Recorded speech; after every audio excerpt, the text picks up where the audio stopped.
Welcome, ladies and gentlemen, bunnies and robots.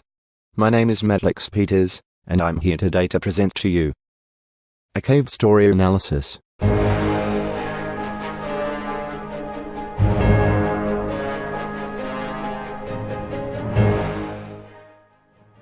will discuss the themes of betrayal and slavery over the course of this video by showing how relevant elements within the game contribute to these themes. Let us begin with the theme of betrayal.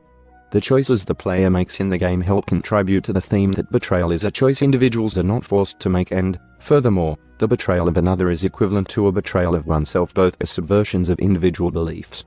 The act of betrayal is a denial of one's own defining convictions. To betray is to lose sight of oneself. The player's two major choices within the game, whether to leave with Kazuma and whether to save Curly, both draw the player into the game, because these are events the player has control over. Should the player leave with Kazuma, throwing away all the great responsibilities set upon him or her? Should the player leave Curly to drown? If the player chooses to leave with Kazuma or let Curly drown, he or she is effectively betraying the ideals quote represents in the game and choosing to forget about the promise to Booster, to forget about the long-standing friendship with Curly. To do all of these things is a betrayal to what quote really means to the player, as well as, perhaps, the player's own beliefs. Is it right to push away all of one's responsibilities and live ignorantly but happily ever after? Is it right to watch one's best friend perish while one sneaks away? The choices offered to the player, along with the acts of betrayal that can be committed, show that betrayal is a choice. Furthermore, there are hints that these betrayals compromise quotes beliefs. If the player chooses to leave with Kazuma, the tone of the text shifts to mild disappointment. The player is told that quote is never seen again, and then the game ends with end and a question mark.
This disappointment reflects the emotions of the betrayed, the bonds that may never be repaired, the sense of emptiness after a betrayal.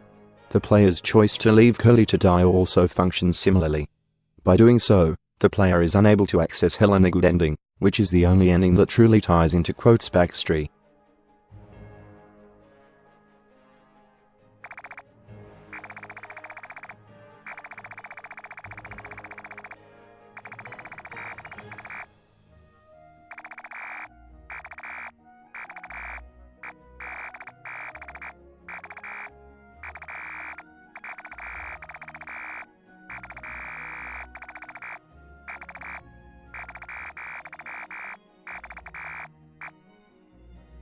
It is only with the defeat of Bellows that quote's work is done and his heart satisfied, for his true goal was always the destruction of the Demon Crown.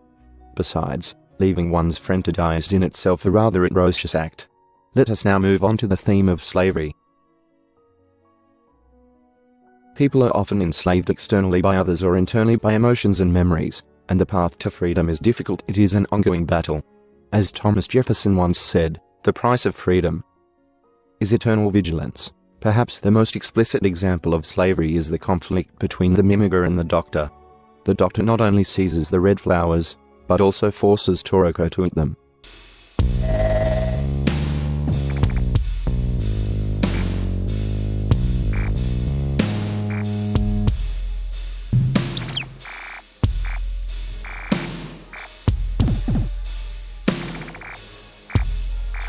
This scene correlates with the injustices present in a colonial region, For colonialism is often not simply taking advantage of a location's resources. Often it is also a dehumanization of the people there.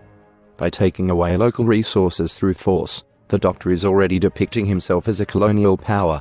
Yet to force Toroko to engulf the Red Flowers to do so against her will, that is stripping Toroko of her identity. It is taking away one's freedom, one's choices, one's self. That is the horror of slavery. By creating a bond with Toroko early on in the game, and to let the player witness firsthand the atrocities set against her, the creator of the game demonstrates what it truly means to be oppressed. The structure of the game personalizes the experience and makes the impact that much more powerful. Consider also the opening sequence of the game. This image signifies the master-slave relationship that the Crown had imposed on the two.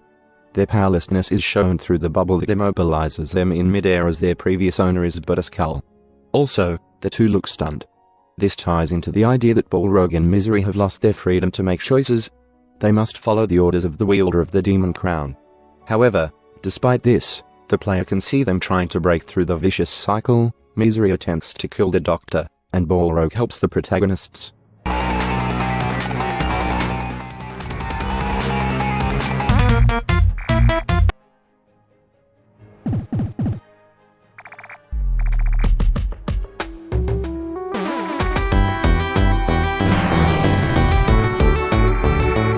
Misery can be viewed as a symbol within the game.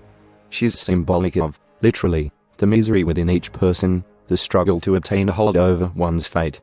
Late in the game, Misery attempts to betray the Doctor and her destiny by attacking the Doctor, which fails miserably. At first glance, this scene seems to be showing humans' lack of control over their lives, yet one must be careful to not jump to conclusions. Misery's role and backstory as a whole indicate a long confrontation with the consequences of one's actions. Misery's misery is a result of her own poor choices. Though the claim that Misery's desperate but unsuccessful attempt to end the Doctor's life represents individuals' inability to alter fate stands, the scene can also be, perhaps more accurately, viewed as the individual's acceptance of fate and the resulting conflict with it. In this sense, Misery is battling against her enslavement against fate, a theme that has recurred throughout history. This confrontation is also reminiscent of great philosophers like Camus, whose absurdist philosophy dictated an ongoing battle against the absurd. Furthermore, were one to expand on this symbol, one could continue to argue that Misery's fate was caused by her mistakes, that symbolically speaking, Misery is battling against the consequences of her actions.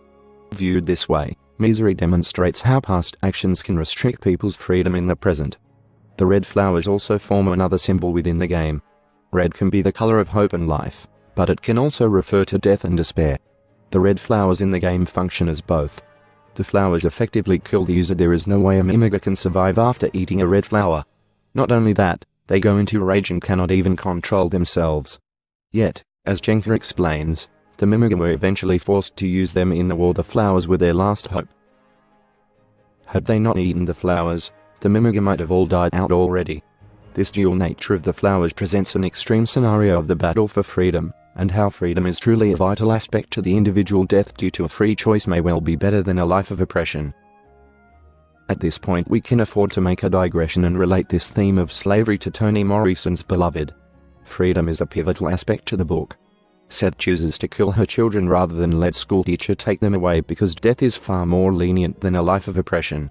This correlates to the Mimiga and their choice to eat the red flowers. Speaking of red flowers, hopefully you have recalled that Beloved also depicts a scene with red flowers, when Seth, Paul D, and Denver go to the carnival. There they see rotting red flowers, indicative of hope that is dying out, similar to the case in Cave Story. The concept of memories limiting the freedom of people in the present is also present in Beloved. In fact, a central conflict within the book is Seth's struggle to walk out of her past. With that said, it is about time to end. We hope you enjoyed our analysis of Cave Story.